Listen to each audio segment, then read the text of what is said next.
श्रीमद् भगवद गीता अध्याय 16 देवासुर संपद विभाग योग। अनुवादक नवम बुद्ध अवतार भगवान श्री मायनम चेतन। मूल रचना भगवान श्री कृष्ण। श्री भगवान बोले, निर्भय चित्त की शुद्धि रहना ज्ञान योग में, देखना सोचना यज्ञ दम प्रेम उदारता, अहिंसा सत्य अक्रोध त्याग शांति अपैशन, भूत दया अलोलुपता लज्जा अचल नम्रता, तेज क्षमा धृति शौच अद्रोह अतिमानता, देवी संपत्ति वालों में दिखे गुण भारत। ये देवासुर संपद विभाग योग नाम के 16वें अध्याय में भगवान श्री कृष्ण ने जिज्ञासु भक्त प्रवर अर्जुन को देव और आसुर की पहचान कराई गई है। क्योंकि अभी तक लोक में कल्पना है, मानव जगत में कल्पना है कि ये जहां हम लोग रहते हैं ये मनुष्य लोक है, देव लोक इससे कहीं और है, जो कि 7वें आसमान पर होगा या अन्यत्र होगा। इस भ्रम से छुड़ाने के लिए पूर्ण पुरुष भगवान श्री कृष्ण ने अर्जुन को ये बताया, ये 26 गुण जिसमें रहते हैं वह किसी भी देश में रहता हो, किसी भी ग्राम में रहता हो, कैसा ही हो, पठित हो अथवा अपठित, वो देवी संपत्तिवान होने से देव है। निर्भय चित्त की शुद्धि रहना ज्ञान योग में, आध्यात्म विज्ञान योग की इसे प्राप्ति हो गई है। क्योंकि अभेद दर्शनम ज्ञानम, इस ज्ञान योग में जो पहुंच गया है उसका चित्त शुद्ध हो जाता है। चित्त शुद्ध होने के कारण वो हर अवस्था में निर्भय रहता है। देखना सोचना यज्ञदम प्रेम उदारता, किसी बात को सुनकर वो पुस्तक में पढ़ के नहीं मानता है, प्रत्यक्ष देखकर पहचान कर मानता है। देख भी लेता है तो देखे हुए पर बौद्धिक विचार करता है। जैसे इसका एक विचार किया जाए कि जब एक जादूगर हमारे सामने आता है, अपने खुले हुए हाथ को दिखाता है और मुट्ठी बंद करके जब खोलता है तो उसमें से एक सिक्का निकालता है, उसको बजाता है, जिसकी आवाज हमारे कान में सुनाई देती है। उस रुपये का रूप हमारी आंख को दिखाई देता है और दिखाते हुए जब वो फिर बंद कर लेता और हाथ हिला देता, खोलता है तो रुपया नहीं रहता। यद्यपि आंखों ने रुपये का स्वरूप देखा है, उसको बजाते समय कान से उसकी आवाज सुनाई दी गई है, परंतु देखने के बाद भी जब बुद्धि ने विचार किया तो ये निश्चय हुआ, यदि ये रुपया बना सकता है तो 10-20 पैसे क्यों मांगता है। इसलिए किसी बात को भी देखकर नहीं मान लेना चाहिए, विवेक बुद्धि से उसको सोच विचार कर देख लेना चाहिए। देवी संपत्तिवान जो रहते हैं देख तो लेते हैं, पर उसमें बौद्धिक निर्णय से, बौद्धिक विचार से उसको समझ लेते हैं जब माने। यज्ञ दम प्रेम उदारता, यहाँ यज्ञ शब्द जो आया है लोक रूढ़ी में हम समझते हैं कि विष्णु महायज्ञ, रुद्र महायज्ञ, सचंडी महायज्ञ अथवा गायत्री महायज्ञ जो हम कर लेते हैं, जिसमें विपुल खाद्य सामग्री जो हजारों गरीब लोग खा सकते हैं, जिसके बिना के वो भूख से तड़प के मरते हैं, उसे अग्नि में जला देते हैं और उसको कहते हैं कि इससे देव खुश होते हैं। ये यज्ञ नहीं है। वेदों में ये कहा गया है, जना नाम समूह जनता तत्सुखाय भवति च यज्ञा। मानवीय समुदाय को जनता कहते हैं। जनता को सुख शांति पहुंचाने के लिए जो भी कर्म किया जाए उसका नाम यज्ञ है। जैसे देश में अकाल पड़ गया है, मनुष्य भूख प्यास से तड़पते हुए मरते हैं, उस समय उनको भोजन सामग्री पहुंचाना हमारा यज्ञ या अन्नदान यज्ञ होना चाहिए। शीतकाल जब पड़ता है, गरीब लोगों के पास वस्त्र नहीं रहते हैं, सड़क पे पड़े हुए ठंड के दिन में प्राणांत हो जाता है, तो उस समय हमारा वस्त्र दान यज्ञ होना चाहिए। जो गरीबी है उनको उद्योग लगाने के लिए धनदान यज्ञ होना चाहिए। जो अशिक्षित हैं उनको शिक्षित करने के लिए विद्यादान यज्ञ होना चाहिए।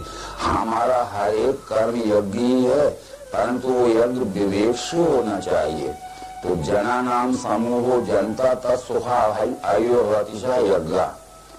तो इस तरह से यज्ञ का अर्थ जो वेदों में कहा गया है वो भिन्न है, परंतु आज की रूढ़ मानंदी में यज्ञ किसी एक विशिष्ट क्रिया को मानकर और उसका अनर्थी हो रहा है।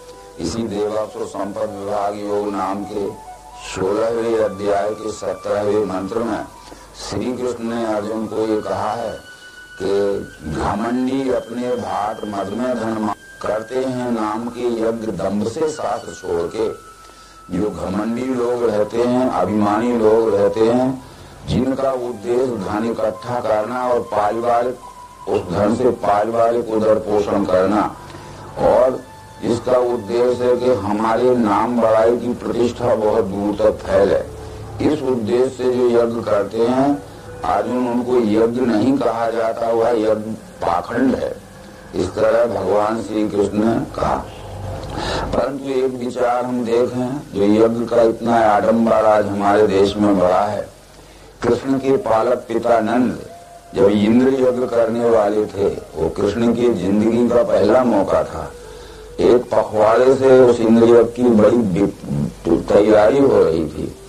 कृष्ण ने पूछा, पिताजी कौन सा आयोजन होने वाला है? नंद ने कहा कि इंद्र यज्ञ होगा।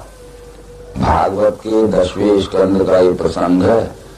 कृष्ण ने कहा कि इंद्र तो अब नहीं है, वो तो सतयुग में बहुत पूर्व काल में हो चुका है, वो उसके लिए यज्ञ करने की क्या जरूरत है? नंद ने कहा कि यदि यज्ञ नहीं करेंगे तो इंद्र नाराज होकर पानी नहीं गिराएगा। कृष्ण ने उत्तर दिया था कि इंद्र के यज्ञ करने से और पानी के गिरने से कोई संबंध नहीं है। 8 महीने सूरज अपनी किरणों की ऊष्मा से जो बाष्प के रूप में पानी सोखता है, उसकी उस ताप शून्यता होते ही 4 महीने में वो गुरुत्वाकर्षण से फिर पृथ्वी में गिरकर समुद्र में चला जाता है। इसलिए यज्ञ से पानी नहीं गिरता है, आप मत करिए। और कृष्ण ने स्वयं ही इंद्र यज्ञ को बंद करवाया था, इसलिए तो वो अनर्थ था। आशय है कि मानवीय समुदाय को जनता कहते हैं, जनता को सुख शांति पहुंचाने के लिए जो भी कर्म किया जाए उसका नाम यज्ञ है। 4थे अध्याय में श्री कृष्ण ने अर्जुन को ये समझाया था कि एवं बहुविधा यज्ञा वित्ता ब्रह्मणो मुखे, ऐसे अनेक ही यज्ञ कहे हैं ब्रह्मदेव ने, परंतु वो सब विवेक से होना चाहिए। द्रव्य के यज्ञ से श्रेष्ठ अर्जुन ज्ञान यज्ञ है। अंत में सब कर्मों का लय है ज्ञान यज्ञ में। तुझे वो ज्ञान देवेंगे ज्ञानी तत्व की जो रखें दंडवत प्रश्न सेवा से, ध्यान में रखना उसे, जिसके जानने से ये मिटेगा मोह पांडव, फिर तू मेरे तेरे में देखेगा द्वैत है नहीं। ये सबसे बड़ा यज्ञ जीव और ब्रह्म की एक आत्मता का प्रत्यक्षीकरण दर्शन युक्त प्रयोग है। इसलिए ये दम, इंद्रियों को वश में रखना, प्रेम, मानव मात्र सरल व्यवहार करना, उदारता यानी सबके साथ में, यानी कंजूसी से नहीं तो उदार दिल से प्रेम का व्यवहार करना, अहिंसा सत्य क्रोध त्याग शांति अपैशन। अहिंसा का अर्थ जितना भी भाष्यकारों ने किया है वो अहिंसा का अर्थ किया है कि किसी को दुख पहुंचाना ये हिंसा है और दुख ना पहुंचाना अहिंसा है। परंतु केवल नवम अवतार भगवान श्री मायन चेतन जी ने उसके साथ एक शब्द जोड़ा है, अकारण दुख पहुंचाना हिंसा है, पर कारण उपस्थित होने पर उसको मृत्यु दंड देना भी अहिंसा है। जैसे हमारे शरीर में अभी कोई व्याधि नहीं है, कोई फोड़ा वगैरह नहीं है, अगर हम शरीर के उस अंग को काटेंगे, चीरा लगाएंगे तो बराबर हमें दुख होगा। अकारण चीरा नहीं लगाना चाहिए। परंतु जब हाथ की अंगुली में यदि फोड़ा हो जाए, पेट की अतड़ियों में अगर अल्सर हो जाए, छोटी बड़ी आंत जहाँ जुड़ती है वो अपेंडिसाइटिस हो जाए, तो मृदु औषधियां करने पर भी जब हमारा रोग शमन नहीं होता है तब हम ही बखुशी और प्रेम से अपने ही शरीर पर ऑपरेशन करवा लेते हैं, चीरा लगवा लेते हैं। उस समय पूरे शरीर की तड़फन मिटने के लिए किसी अंग विशेष को काट देना ये अहिंसा ही है। बस ये भगवान महावीर जी कहते हैं। तात्पर्य ये समझ लीजिए, अकारण किसी को दुख पहुंचाना हिंसा है, पर सकारण किसी को मृत्यु दंड देना भी अहिंसा है। तो ये अहिंसा देवी संपत्ति वालों को मालूम रहती है, विवेक बुद्धि वालों को मालूम रहती है। साधारण लोग सत्य, अक्रोध, त्याग, शांति, अपैशन, भूत दया, प्राणी मात्र पर दया का व्यवहार करना। दया का अर्थ होता है अपने परिवार पर तो हम दया करते ही हैं, ये ममता के कारण दया करते हैं, स्वार्थ के कारण दया करते हैं, पर निस्वार्थ भाव से प्राणी मात्र को किसी आपत्ति में फंसा हुआ देखकर तन मन धन से हम उसको सहयोग देकर उसकी आपत्ति को निवारण कर देते हैं। इसका नाम देवी संपत्ति वालों की सात्विक दया है। तो ये दया का अगर हमने ठीक अर्थ नहीं समझा तो दया भी हमें दुखदायी हो जाएगी। यदि किसी से पूछा जाए कि दया अच्छा गुण है कि बुरा गुण है, हर मनुष्य ये कह सकता है बिना विवेक के, बिना सोचे विचारे कि अच्छा गुण है। यदि कहा जाए कि दुष्ट पर दया करना तो ये बुरा हो जाएगा। उदाहरण एक दिया जा सकता है, पूर्व इतिहास में जो 12वीं सदी का था, इस देश के पृथ्वीराज चौहान ने मोहम्मद गोरी के ऊपर 17 बार दया की, जिसका परिणाम आज भी भारत भोग रहा है। पर जब मोहम्मद गोरी ने पृथ्वीराज चौहान को पकड़ लिया और उसने कहा कि मैंने तेरे ऊपर 17 बार दया की थी, दया करके मुझे एक बार छोड़ दे, उसका उत्तर था कि तू मूर्ख था, शत्रु पर दया नहीं की जाती है। और वो ले गया गजनी और वहां पहले आंख फोड़ दी उसकी। आंखें फोड़ने का मतलब था कि छूट के भाग भी जाएगा तो अंधा क्या कर लेगा। दया का बहुत गंभीर अर्थ है। तो इस तरह ये लज्जा जो असत आचरण से हमेशा लज्जित होता है, झूठ व्यवहार करने से जिसे शर्म लगती है, अचल नम्र रहता है। तेज का अर्थ होता है आचरण का तप, जिसके आचरण में जिंदगी में कोई कलंक नहीं लगता है, इस कारण उसमें तेजस्विता रहती है। जिमी कुपंथ पग देत खगेशा रहा न तेज बुद्धि लवलेशा। जो कुमार्ग में चलते हैं उनमें तेजस्विता नहीं रहती है, और जो सतमार्ग में चलते हैं धनहीन ही हो, बलहीन भी हो, गृहहीन भी हो, तब भी उनमें तेजस्विता रहती है। अद्रोह, किसी से अकारण द्रोह नहीं करते हैं। नयाति मानता, ज्यादा मान सम्मान नहीं चाहते। यदि किसी के घर में गए भी हैं, उसने बैठने की सम्मान की बात नहीं की तो बुरा नहीं लगता उनको, पर ये जरूर जानते हैं कि इसको हम आए हैं तो हमारे साथ में कुछ न कुछ मान सम्मान का व्यवहार करना था, वो बुराई नहीं मानते। नायति मानता शब्द अति मान नहीं चाहते हैं, पर मान और अपमान क्या है ये वो जानते हैं। देवी संपत्ति वालों में दिखे ये गुण भाग। ये 26 गुण जिस मनुष्य में दिखते हैं वो किसी भी गांव में, किसी भी देश में रहता हो वो देव है। बराबर विद्वान सो ही देवा, ये वेद में कहा है। यानी आत्मदर्शी पुरुषों को देव कहते हैं। इसके भी आगे आसुरी के लक्षण हैं। तेज, दम्भ, दर्प, अभिमान, क्रोध, अत्यंत कटु बोलना, और अज्ञानी ये पार्थ चिन्ह आसुर भाव के। दम्भ कहते हैं मिथ्याचार को, हर बात में झूठा व्यवहार करना और अपनी बड़ाई को प्रतिष्ठापित करना। दर्प कहते हैं जलापन अथवा घमंड।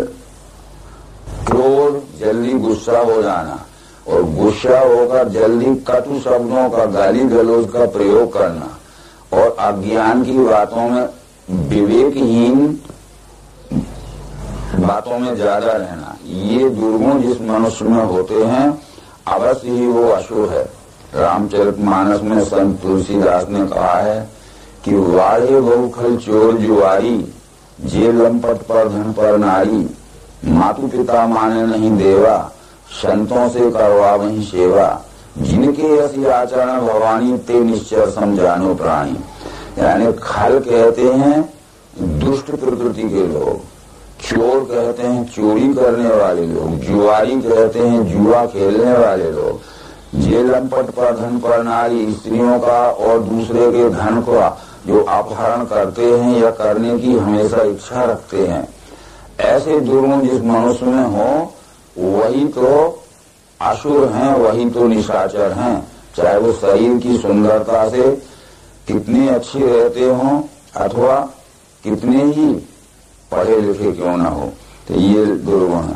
तो जीवों के वर्ग दो माने, देव आसुर ये यहाँ विस्तार से देव कहा या असुर को सुनो। इस तरह संपूर्ण चराचर सृष्टि में जो 4 खानी 84 लाख योनि की सृष्टि है, ये 2 ही वर्गों में बटी हुई है, एक देवी सर्ग, दूसरी आसुरी सर्ग।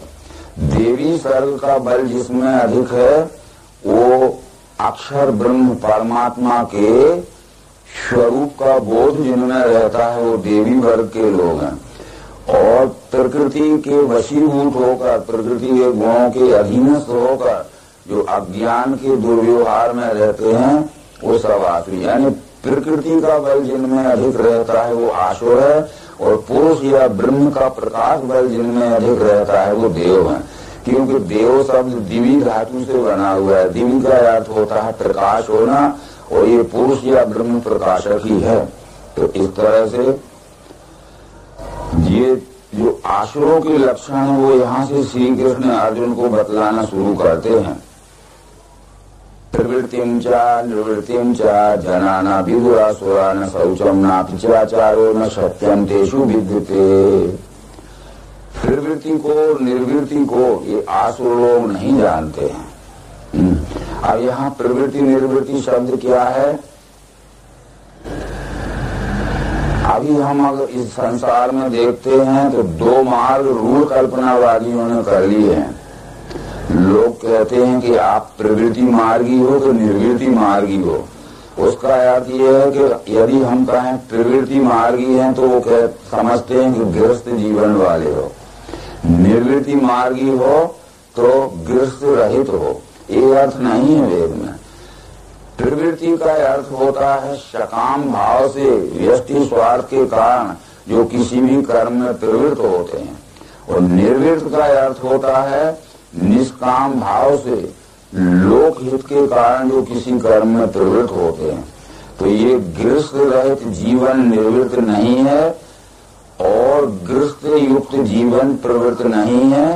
इसका रहस्य आसुरी नहीं जानते हैं। कृष्ण जी कहते हैं प्रवृत्तिम चा निर्वृत्तिम चा जनाना विदुरासुरा न शौचम नापि चाचारो न सत्यम तेषु विद्यते। ये 18वें अध्याय में ये कहा गया है कि सत्वगुणी या विवेक बुद्धि ही प्रवृत्ति निर्वृत्ति का रहस्य जानती है। प्रवृत्तिम च निर्वृत्तिम च कार्य कार्य भया भय बंधम मोक्षम च या वेत्ति बुद्धि सपाद सात्विकी। प्रवृत्ति किसे कहते हैं, निर्वृत्ति किसे कहते हैं, इसका वास्तविक बोध जिस बुद्धि को रहता है वो विवेक बुद्धि है, यानी सत्वगुणी बुद्धि है। कौन सा कार्य हमारे से सबको सुख शांति पहुंचाने वाला होगा, जिसमें हमें प्रवृत्त होना है, इसका नाम है प्रवृत्ति। और कौन से कार्य से केवल हमें सुख मिलेगा परंतु अधिक लोगों को दुख मिलेगा, इसलिए उस काम को छोड़ देना है। ये निर्वृत्ति यानी बुरे कर्म को छोड़ना और प्रवृत्ति यानी अच्छे कर्म को करना, ये वेद का अर्थ था। इसका आज अनर्थ कर लिया गया कि प्रवृत्ति यानी गृहस्थ जीवन और निर्वृत्ति यानी गृहस्थ रहित जीवन। तो ये यहाँ समझना बहुत जरूरी है। दूसरी बात, इसके आगे जो विचार आता है, अशक्य है नहीं नेता व्यस्ता विश्व में नहीं, दोनों के मेल से हो गए काम है मूल वे कहें। ये दुनिया झूठी है, ये जगत झूठा है, ये आसुरी लोग कहते हैं। भगवत गीता में यह जगत झूठा नहीं लिखा है, वेदों में इस जगत को झूठा नहीं कहा है।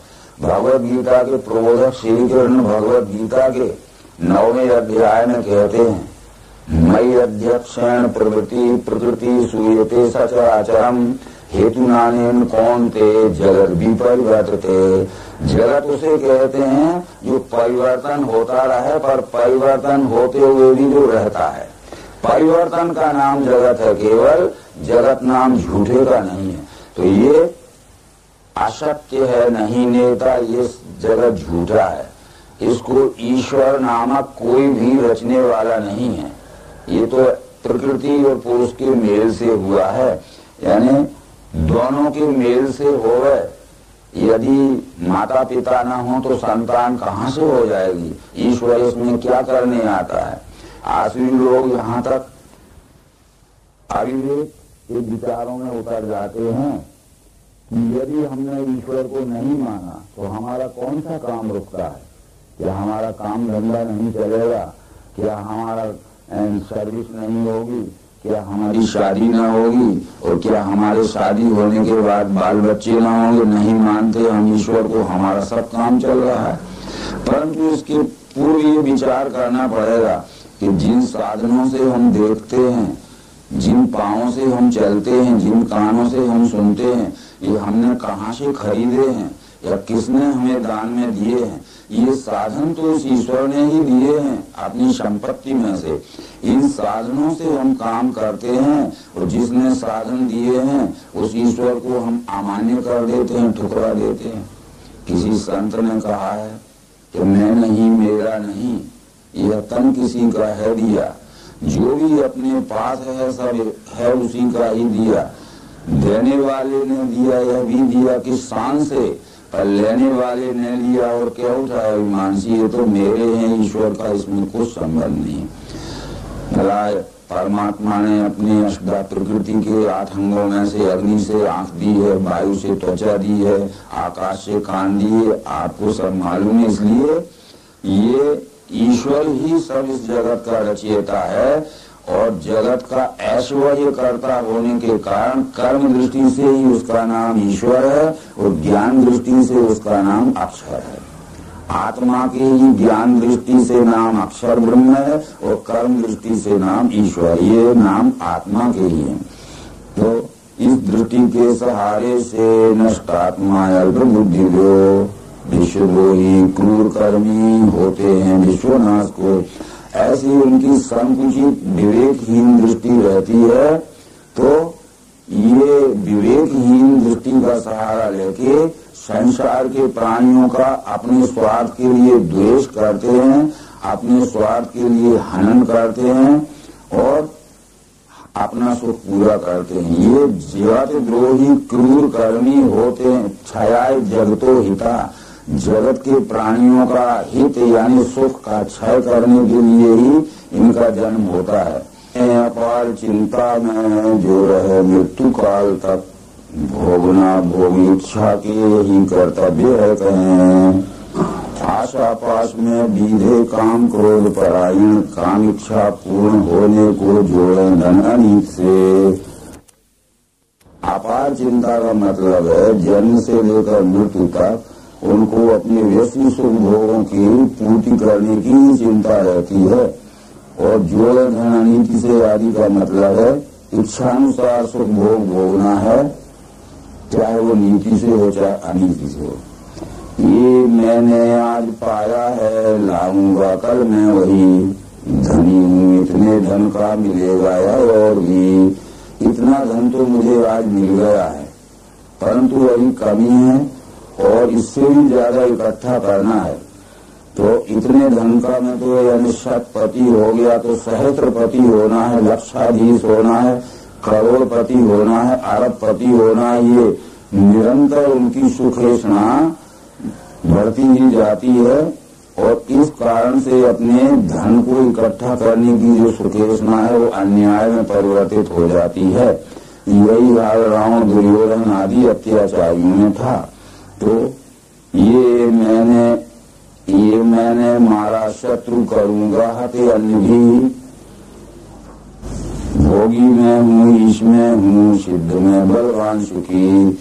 अमुक शत्रु को मैंने मार दिया है, इससे भी जो दूसरे शत्रु हैं उन्हें भी दमन करना या मारना है, और उनके पास जो सुख वैभव आदि है वो भी मुझे प्राप्त कर लेना है। इस कारण से आसुरी प्रवृत्ति के लोगों का जब हम पौराणिक इतिहास देखते हैं तो धन लूटना, आग लगाना, जलाना, स्त्रियों का धन का हरण करना आदि उनका ये अनैतिक अत्याचार हमेशा रहा है। मैं कुलीन धनी में हूँ, कौन मेरे समान है, याजी दानी सुखी हूँगा, इस अज्ञान में फंसे, मेरा कुल सबसे ऊंचा है, यानी कुलाभिमान उन्हें रहता है। मैं कुलीन धनी में हूँ, मैं ही सबसे ज्यादा धनवान इस संसार में बनूं, मेरे कंपटीशन में मेरी बराबरी का कोई धनवान न हो पाए। यज्ञ करने वाला और सब प्रकार के यही लौकिक और परलौकिक सुख भोगने वाला मैं हूँ। इस संसार के समाज का नेता, राजनीतिक नेता अथवा धार्मिक नेता सबसे ऊंचा स्थान मुझे मिले, और बड़े बड़े यज्ञ आदि करके इंद्रलोक का सुख, वैकुंठ लोक का सुख, स्वर्ग लोक का सुख भी मुझे सब मिले। ये सब उनकी ये एक स्वप्नवत आशा रहती है, इसलिए याजी दानी सुखी होगा इसी अज्ञान में फंसे, अनेक चित्त विभ्रांत धर्म के जाल में फंसे, आसक्त काम भोगों में ऐसे वे नरक में गिरे। उनके चित्त में अनेक प्रकार का भ्रम रहता है और विषय सुख भोगों की, व्यक्ति सुख की आसक्ति में वो रहते हैं, और ऐसे मनुष्यों के जो दुष्कर्म होते हैं और दुष्कर्मों के परिणाम स्वरूप उनको पतन होता है, नरक में जाना पड़ता है। नरक आदि का वर्णन जो पुराणों में है, वो नरक इस मनुष्य जन्म में ही अनेक प्रकार के दुखों का भोग भोगना नरक है। जैसे कुंभी पाक, रव आदि नरक जो पुराणों में लिखे हैं, उनमें ये लिखा होता है कि जब ये जीव अनेक प्रकार के हिंसात्मक कर्म करता है तो यम इसको पकड़ के ले जाते हैं और पीप के पस के कुंड में इसको पटक देते हैं। वो पड़ा हुआ कीड़ों से पस के पीप के कुंड में और कीड़ों से अपनों को खिलाता रहता है शरीर। उसका मतलब है कि जब हम जन्म लेते हैं दुष्कर्म के परिणाम स्वरूप, तो हमारे शरीर में सर्वांग अपरस आदि रोग हो जाते हैं, और फिर कितने ही महंगी चिकित्सा हम करें, उनमें बदबू भी आती है और कोई लाभ नहीं होता है। तो ये शरीर ही कुंड है, उसमें पड़ा हुआ जीव आत्मा सड़ते हुए शरीर में यानी पीप के कुंड में पड़ा हुआ और नरक का दुख भोग रहा है। अग्नि के कुंड में डाल दिया जाता है, ये शरीर ही कुंड है, परंतु सर्वांग जलन इसको होती है, यूराइन जलन होती है, ब्लड जलन होती है, त्वचा की जलन होती है, महंगी महंगी औषधियां की जाती हैं, परंतु किंचित लाभ नहीं होता। तो इसका आशय यही है कि ये शरीर ही कुंड है, इसमें जीव आत्मा पड़ा हुआ, ये शरीर और रक्त अथवा यूराइन आदि की जो वर्निंग होती है उसमें दुख भोग रहा है। इस शरीर में ही सब दुख भोगना पड़ते हैं। इस बात को अश्वमेध पर्व के अंतर्गत भगवान श्री कृष्ण से जब अर्जुन ने पूछा था कि वो स्वर्ग और नरक कहाँ हैं जिनमें हमें दुखमय यातनाएं और सुखमय सुख भोगना पड़ते हैं, वो कितनी दूर हैं, किस दिशा में हैं।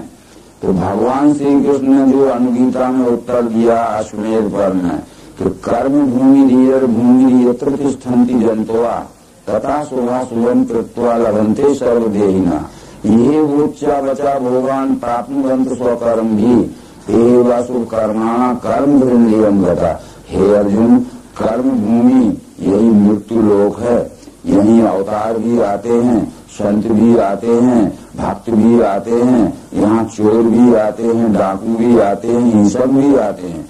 अपने अपने गुणानुसार इसी मृत्यु लोक में, इसी पृथ्वी लोक में सब कर्म करते हैं और अपने किए हुए कर्मों का यही सबको अच्छा और बुरा फल भोगना पड़ता है। अच्छे फल का नाम स्वर्ग है और बुरे फल का नाम नरक है। वो सब यही ही भोगना पड़ते हैं, कहीं दूसरी जगह नहीं जाना पड़ता। ये बात श्री कृष्ण ने अश्वमेध पर्व में समझाई थी।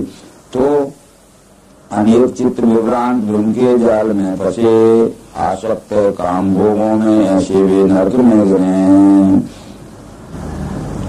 घमंडी अपने भात मद में धन मान के, करते हैं नाम के यज्ञ दंड से शास्त्र छोड़ के। ये घमंडी रहते हैं, बहुत अभिमानी रहते हैं, मद में धन मान के। धन इकट्ठा होने से इनमें उन्मादित वृत्ति हो जाती है, प्रमादित वृत्ति हो जाती है और मान सम्मान बहुत चाहते हैं।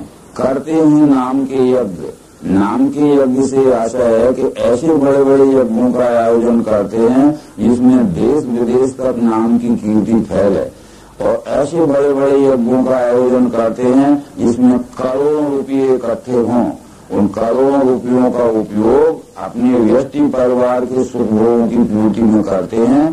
तो अर्जुन, इन कर्मों को यद्यपि रूढ़वादी लोग यज्ञ कहते हैं, पर ऐसे यज्ञ कर्मों को मैं पाखंडी ही कहता हूँ।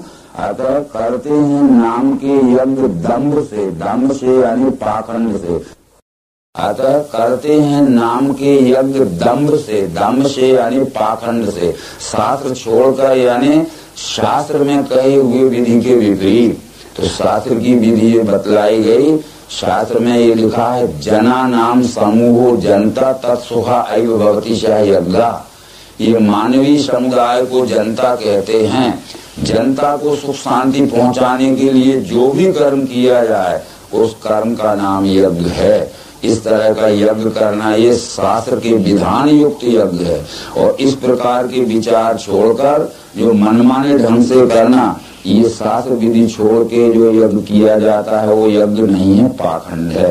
ये अहंकार बलदर्प वश में काम क्रोध के मैं आत्मा सब दो देहों में उसका ही द्वेष वे करें।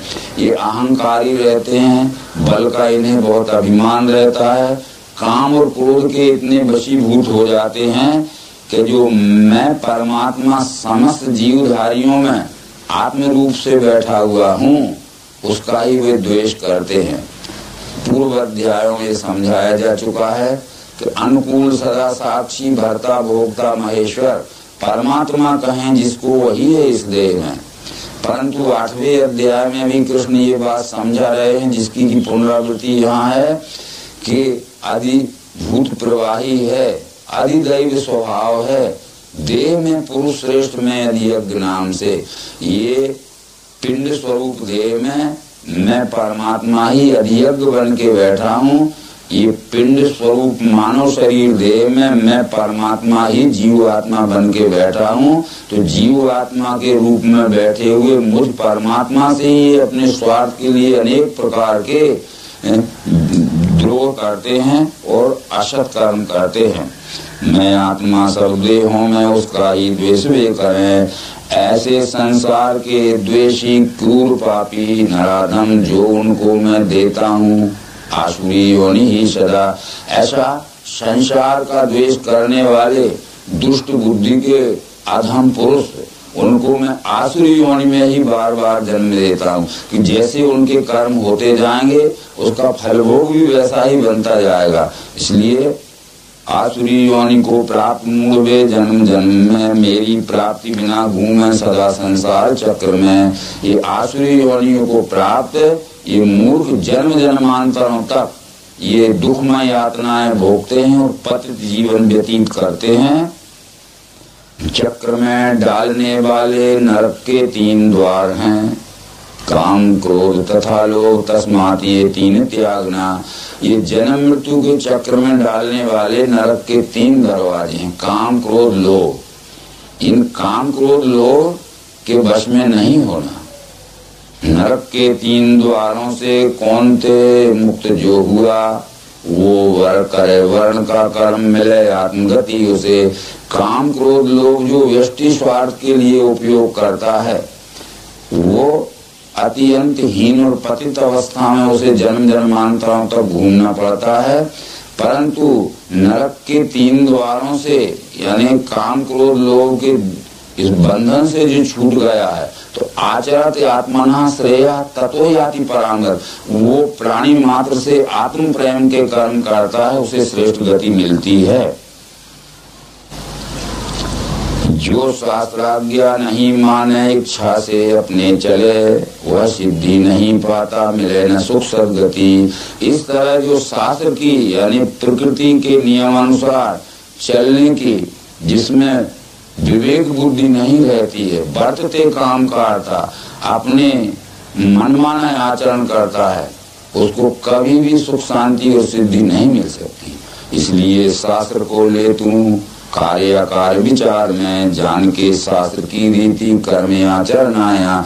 इसलिए प्रकृति नियम को अच्छी तरह समझकर प्रकृति के नियमानुसार अपने सहित सबको सुखमय रख के चलने के विचार से तेरा कर्म होना चाहिए, तो तुझे सुख शांति और सिद्धि मिलेगी और सबको भी तू सुख शांति और सिद्धि पहुंचाने का कारण बनेगा। इस मेरे समझाए हुए उपदेश को तुझे ग्रहण करना चाहिए। यदि मेरे सिद्धांत की निंदा करते हैं, आचरण नहीं, वे सब मूर्ख अज्ञानी भ्रमी हैं, नष्ट हो चुके। मेरे इस बतलाए हुए सिद्धांत की जो निंदा करते हैं, पर इस सिद्धांत के अनुसार जिनका आचरण व्यवहार मानव जगत में नहीं हो सकता है, तो मूर्ख हैं, अज्ञानी हैं, भ्रम ग्रसित मनुष्य हैं और उनका पतन अवश्यंभावी है, कभी भी उत्थान नहीं हो सकता, सुख शांति की सिद्धि नहीं मिल सकती। यहाँ देवासुर संपद विभाग योग नामक भगवत गीता का 16वां अध्याय संपूर्ण हुआ।